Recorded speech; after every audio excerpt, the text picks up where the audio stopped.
Hello everybody, welcome to this series on making the Del Prado doll's house and turning it into a sort of Frida Kahlo Mexican inspired house.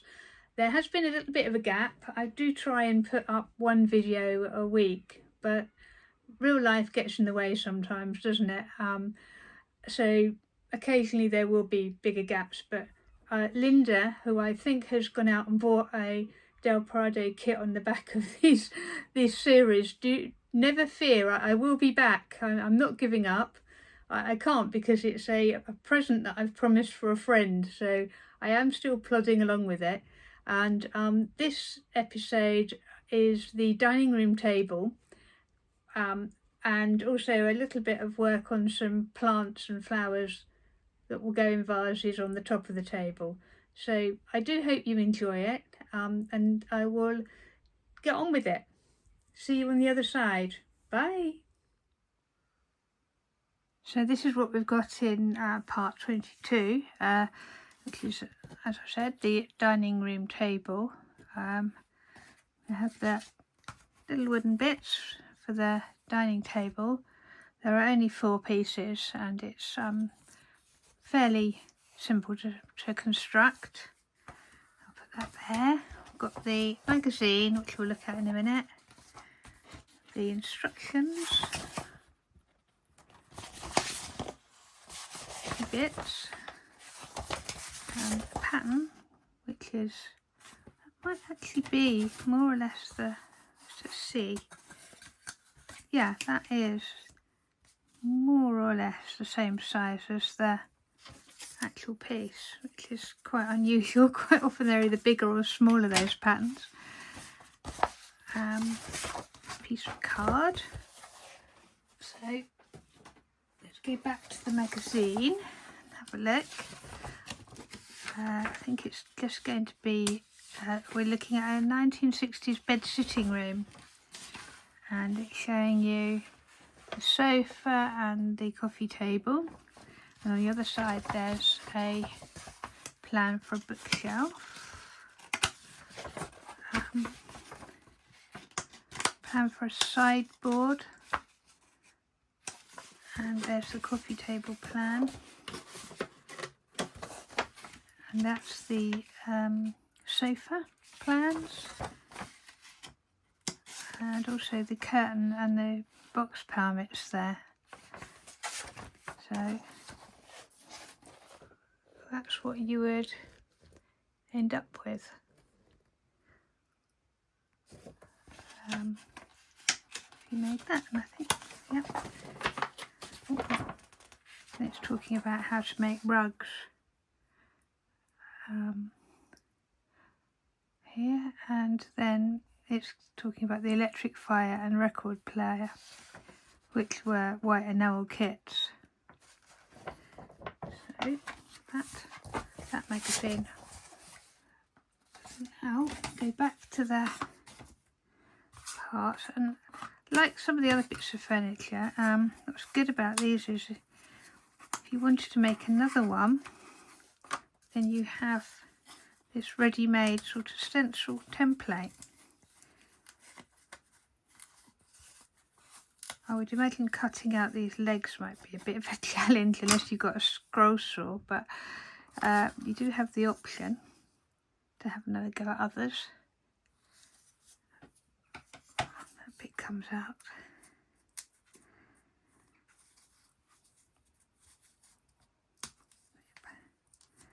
There you go. Okay, so that's all the bits. So now it's the usual sanding, staining and gluing. So here we are back on the sanding duties. There's not that much to do because there are only 4 pieces. I'll just crack on with this and finish this bit of it. I was thinking of adding a tablecloth, but now I'm going to just stain it with the dark oak, the same dark oak that I used for the bookcase, which seems an awful long time ago now. I think they will just tie in better with the room if things are more uniform like that. Then I'm going to make some plants and flowers and some fruit for some bowls and vases that I have, and try and arrange it in a kind of Frida Kahlo inspired still life. Frida would teach and she would arrange things for her students to draw and paint. They would also just walk around her garden and choose things to draw and paint in her lovely courtyard garden. When she was ill, fruit and vegetable would be arranged on her bedside table for her to paint. So I'm hoping to do something sort of a tropical type of arrangement of very lush plants and tropical fruits as a kind of, as I say, inspired by her own art. And that's the plan anyway, but first of all we've got to get down to the nitty-gritty of the sanding and the construction. So these are the bowls that I am going to put on the table. This is going to be the fruit bowl, and I am attempting to paint it with gold paint, but it's not taking very well. I then discovered was I need to prime them with some white primer before I start painting. So this is a vase that I'm going to try and paint. I'm going to painting them, a couple of them gold, and the rest of them are going to be dark brown.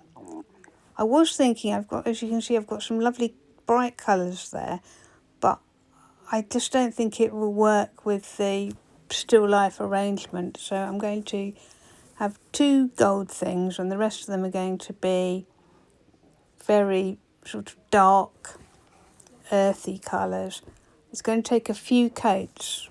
As you can see, that even though they're primed, the paint is just not taking very well at all. So I'm just going to have to keep layering paint on paint until I get decent coverage.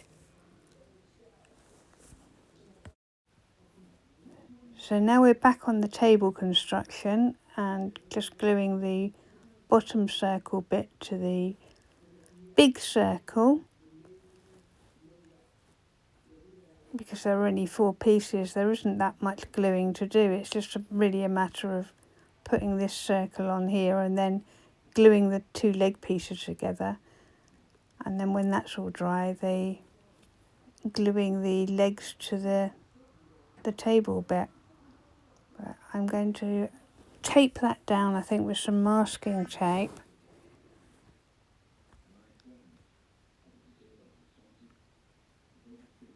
And then just leave it to dry for quite a while. Some people don't leave things to dry very long, but I tend to like to leave them for a good few hours so that the glue really does take. I'm just trying to make sure that that is really stuck on there.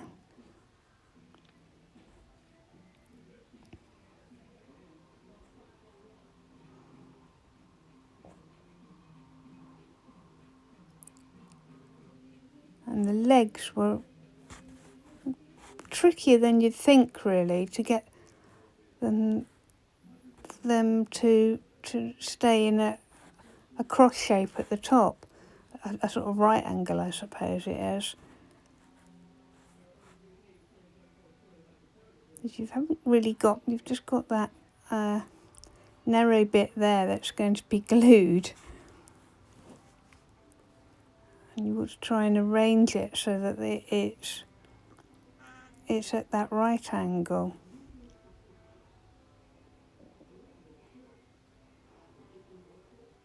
It was quite a lot of fiddling about. I thought it would be a much quicker job than it was, and then I had to try and find a way of almost clamping it. And as you'll see coming up here, I used some masking tape, which didn't do too bad a job, but it still just didn't feel like it was kind of together very much. And so I then found a peg. Pegs can be great clamps, and I used this peg as a clamp to try and squeeze it all together, which seemed to do a reasonable job.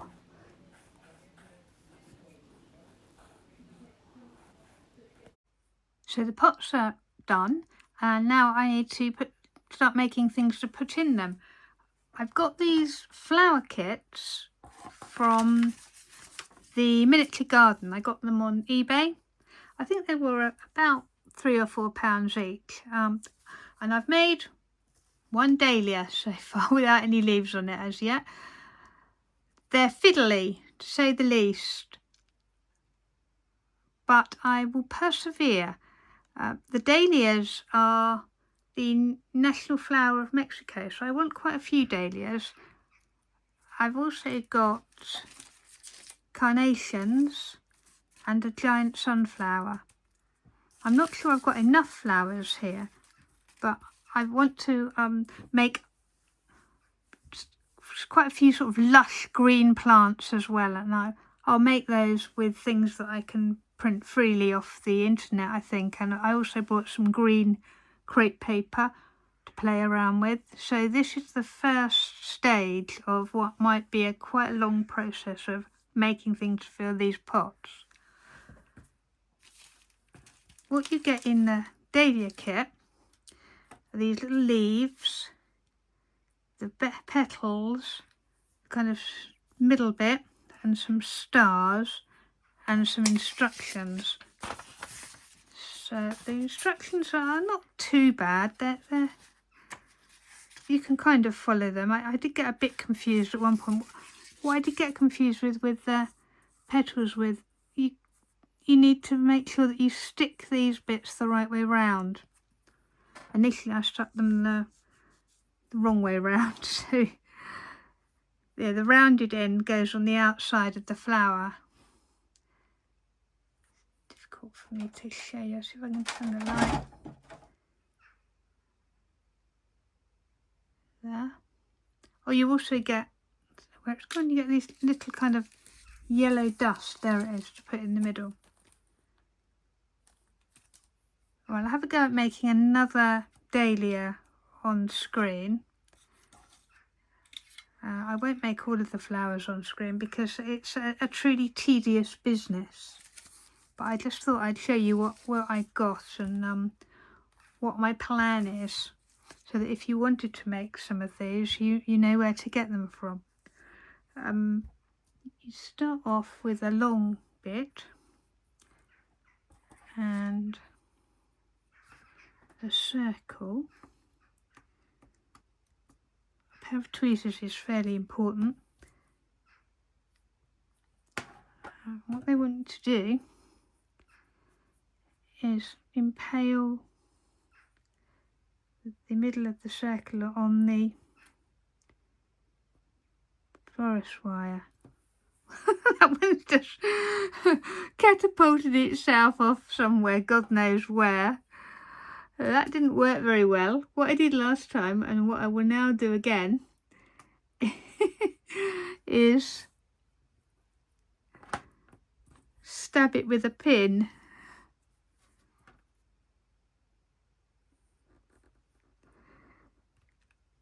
Onto a rubber. It does say in the kit that you need tacky glue and you also need a rubber to kind of keep when you stab things, you've got sort of a base to poke it on. Right, I didn't do this last time. I'm going to dip this in the glue and then stick it hopefully on that. Now that is stuck, but I'm not convinced it will stay stuck because I don't think it went into the actual hole I'd made. I really do feel like after doing this you'll probably be able to do keyhole surgery for a living. That's it, that's gone on into the hole and it's glued on fairly successfully. Then you need 8 of these petals.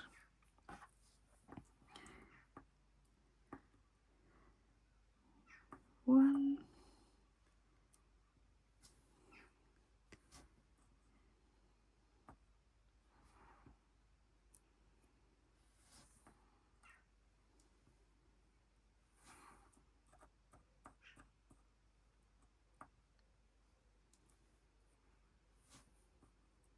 I sometimes wish I didn't have these overly ambitious visions for things because they're very time consuming.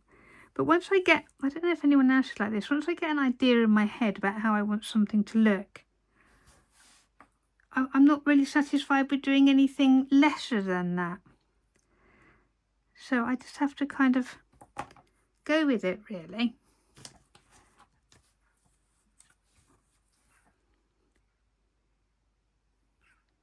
And then you're meant to press down in the middle of these.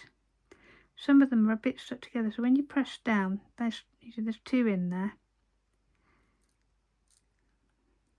Get rid of that one for now. I think the other thing is, other piece of advice I can give you is don't sneeze. The consequences of sneezing when you've got all these tiny little bits of paper would be fairly catastrophic.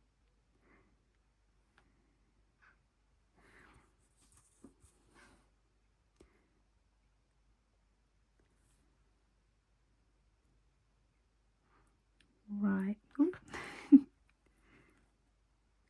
They don't really behave very well at all. There's another, that's another one with 2 in. That's what's going on there. Just try and keep like with like for a bit. So that's the ones that I have. Let me see if I can just bring you a bit nearer whilst still being in focus, hopefully.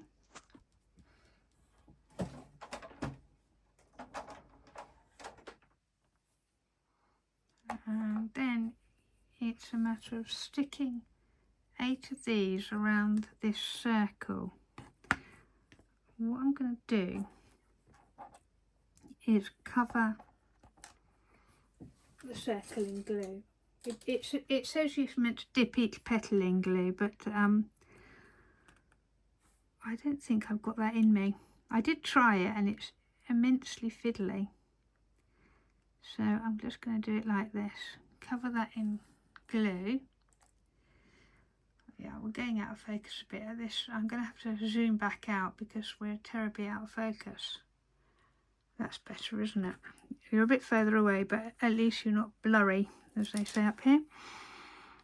And then just make sure you've got the pokey end stuck to that. And I think probably the best way to do this is to go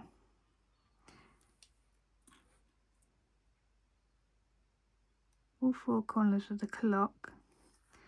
The clock has corners. Quarter hours, let's say.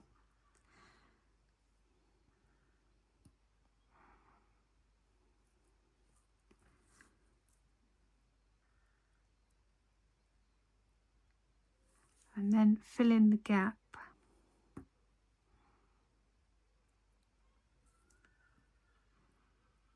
I did do this with the first one and the petals are a bit uneven, but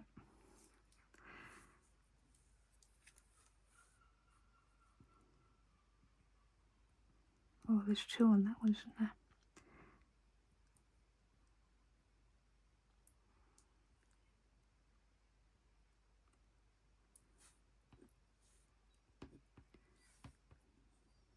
God.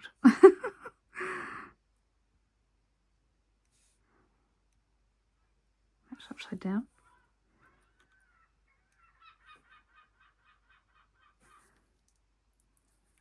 And that one.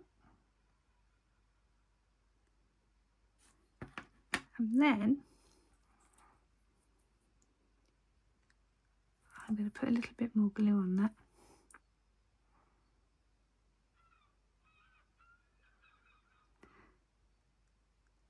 you have to go round again and do the same. I've just put glue on there and I've got nothing to I haven't bent the bits yet, so I'm going to try and get rid of some of that glue.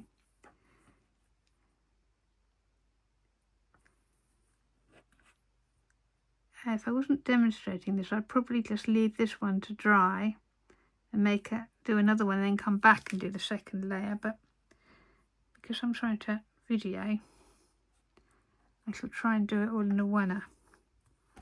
So I need to go back and do the same again, get 8 more.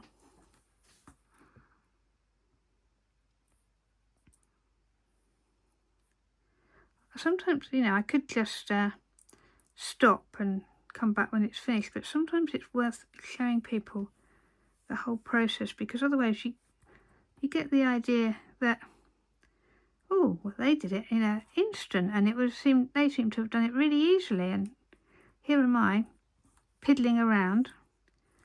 So I think sometimes it's worth showing the whole piddling around bit.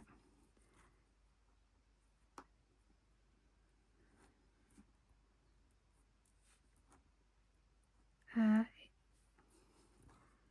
many have I got there? 6. I need 2 more. Here you go. And then you just have to try and get a realistic thing by putting a line with a pin down the middle of them.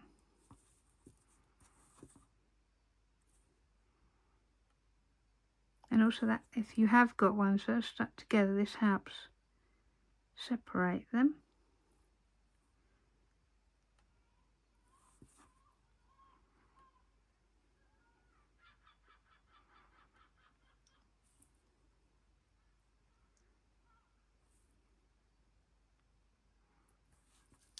That one's got, I think they're pretty sure there's 2 there. No, maybe not.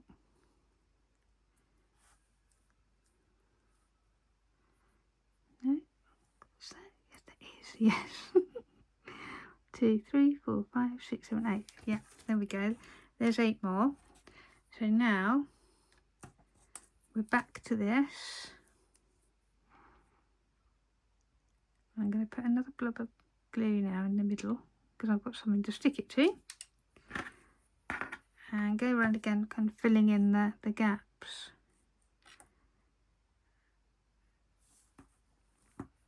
Trying to remember to put the pointy end into the middle.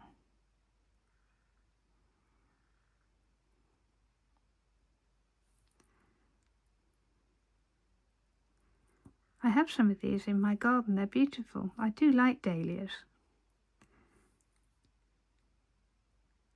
And I'm going to get a load more dahlias for next year for my back garden. I actually am in the process of doing my gardens. When I moved in, my house was a mixture of gravel, artificial grass and paving slabs,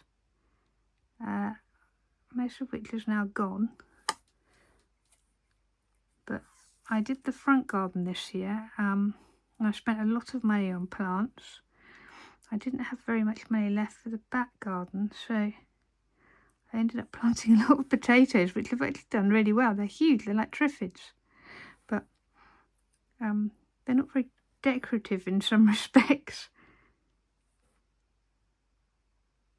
So next year I think a lot of the potato plants will be replaced by dahlias. There's a gap there. And as you can see, it gets kind of quite fiddly, but you just have to keep taking your time and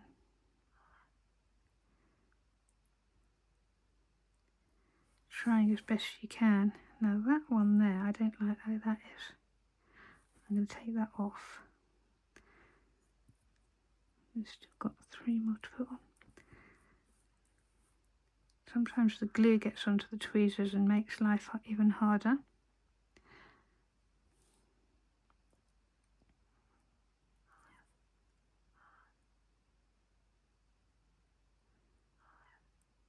I did join a site on Facebook for people who make miniature flowers, and some of them are absolutely stunning, and I have the utmost respect for them after this.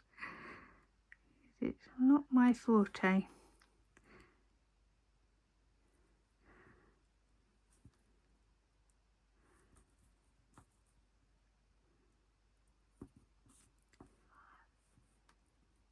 Right, come on you, cooperate.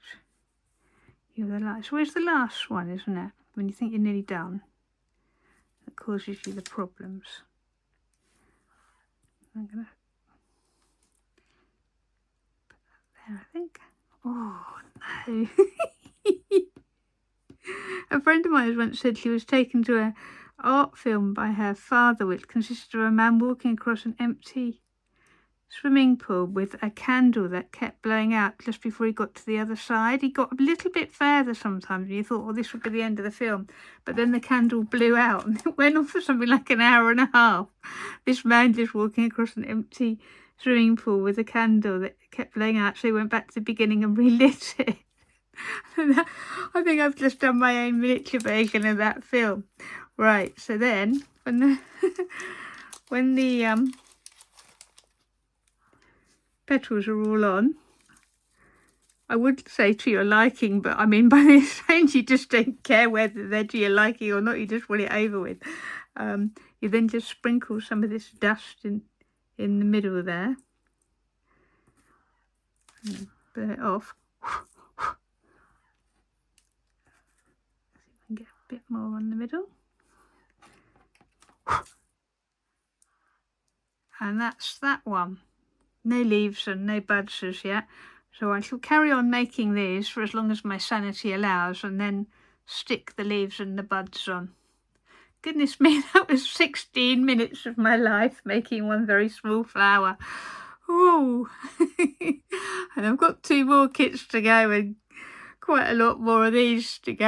I think that, yeah, the next time you see me, I'll probably have hair like a bird's nest and be in some sort of being cared for. Right here, so these bits have now dried enough to be put together. That one isn't actually stuck to the side, but I'm not that bothered about that because it allows me to manoeuvre it into this cross, and then won't be going anywhere anytime fast. So I'm going to dab a great lump of glue in this cross bit here.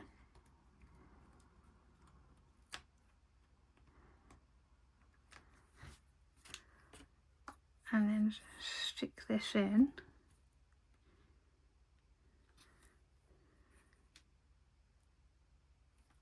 Turn it up the right. Oh, why did I do that? Dear me. Turn it up the right way. It is in. I'm going to put that on the top. Is that going to, if I balance that right, that will be fine, won't it? Yeah. Right, leave that to dry, and then I shall varnish it. Now there is a gap in the leg there where it didn't stick to the other leg, and if I was going to make another one, I think I'd do that a bit more carefully. Well, this is where I've got to so far with my flowers and plants. The flowers are not too bad. The plants I made from free printables from the internet, and basically they look like this, and then what you do is fold them over along the midline, and I cut along that line then, and then I stuck the floral wire to one side of it, and then stuck the other piece on top. Obviously you stick it to the wrong side, and then wait for it to dry and cut them out, so you end up with something that looks like this. Now if you look at it carefully, I don't know if you can see on there, it's got a white line around the edge. So I get some dark green, very dark green paint, and just paint very carefully around there. And then I stuck it in a pot with some brown plasticine in it. So I've got this one to finish, and then I will be on to making some fruit for a fruit bowl, and a melon for the front of it, just to give it the authentic Frida Kahlo look. Right, well, it wouldn't really be a Frida Kahlo still life, I don't think, without a few red roses. This is the first time I've made these, and they are coming out with variable results, really, but I'm going to persevere and make a few more, and I thought I'd just make one on here and to show you. I've got all these fancy cutters here, and I tried making them with them, and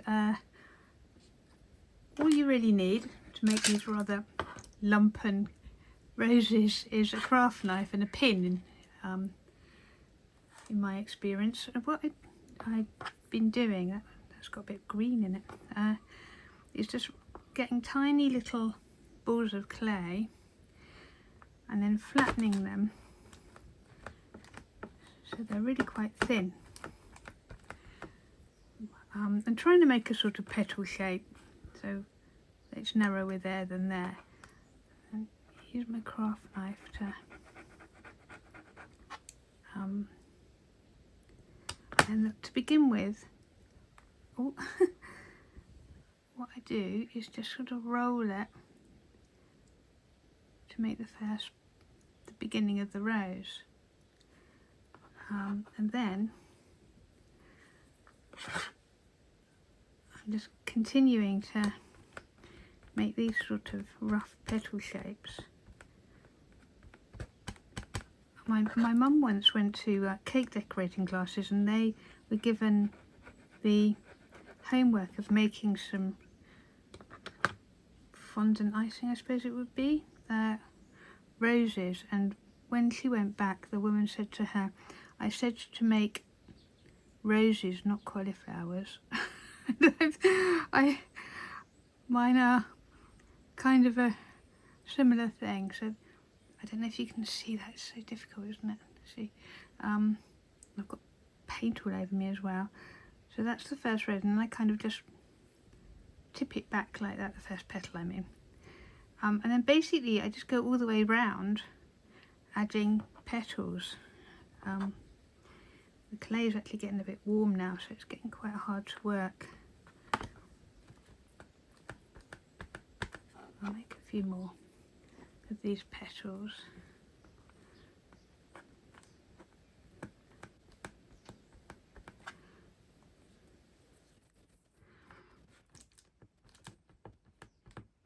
Make 4, I think.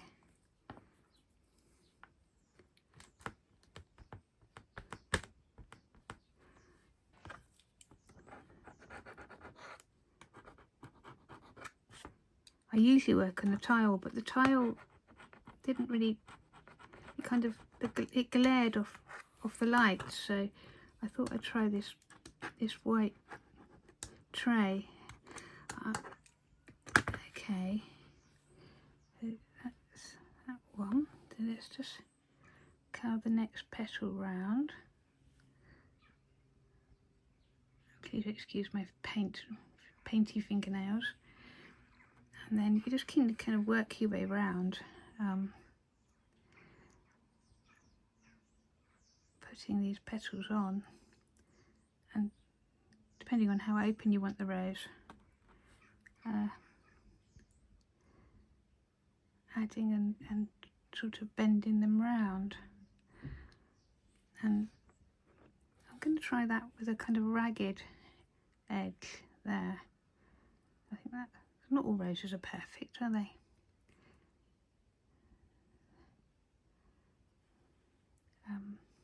I think that needs one more. It's definitely not the best one I've made. I think, as I say, the clay is getting a bit warm and difficult to work now. But I just wanted to give you the general idea. And that, to be honest, you know, you can buy roses on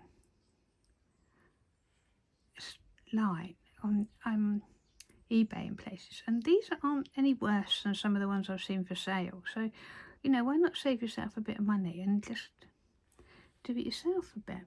I think one more round that way, and then we'll give this one up for dead. Put that there. That's it. Woo! Oh, incredibly fiddly. And then I've been using this florist wire, which is 30 gauge flat florist wire. I have no idea where I got it. I'm sure you can get it online if you do a search. Some of them I tried to put a bit of green Fimo on that bit, but I'm not going to with this one because, as I say, the clay is getting quite warm, and also sometimes the paper kind of comes off a bit anyway, and that makes it look a bit more realistic. So there's that one. So I've now got 1, 2, 3, 4, 5, 6, and I've also got one that has got a hole right through the middle, so when I tried to put the florist wire in, it just fell off. So I'm going to, once it's baked, I'll glue a bit on. So I've got 7. I think I'll make 12, because 12 red roses is nice, isn't it? And then bake them and come back to you and arrange them in the vase. So this is where we are. We've now got 2 vases of flowers and 3 plants. The roses, I mixed up a little bit of red pastel with some water after they were baked and brushed that over them because they were still a little bit plasticky looking for my liking. I also had to glue the floral wire back onto the roses with some super glue. They weren't very stable, and when I tried to arrange them in the vase, they just fell off the stalks. There aren't 12 in there. There were quite a few rejects that just did not look anything like roses, so they are all over the place now. This one looks like it's been sat on, for example. So I'm going to finish this video here. The table isn't completed yet, but I will update you in the next episode along with the next magazine. I think I've got 3 magazines in the next episode. They're all walls, so we will be looking at completing the construction of the ground floor of the house, and also looking at hopefully making some picture frames. But yeah, that is where we're at today, and I will see you in the next episode. Please do like and subscribe if you haven't already, and see you soon. Bye.